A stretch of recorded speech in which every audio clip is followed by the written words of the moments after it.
فتى عشق ابنة عمه وزوجت من غيره، فمكث حولا لم ينطق بكلمة ولم يأكل إلا ما يقيم أوده. يقول قمت إليه يريد أن أرى أمره، فوقفت فجلست عند رأسه والناس حوله كثر، وبدأت أسأله عن حاله، فكانت أمه تقول أجب عمك فلان.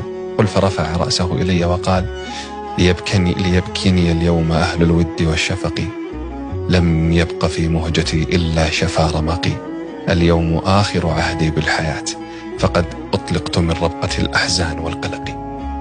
ثم شاق شاقة وخر صريعا، وبدأت النساء ينحن. قمت أريد أن أنصرف، قل فإذا بجارية تضمه وتبكي وتتفجع، فقال لها الشيخ ما يبكيك، يعني من أنت؟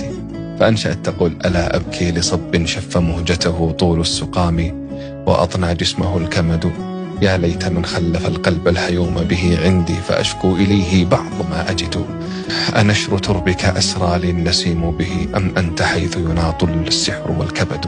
ثم انثنت على كبدها وشهقت وماتت، فسألت عنها فقالوا هذه ابنة عم التي زوجت من غيري.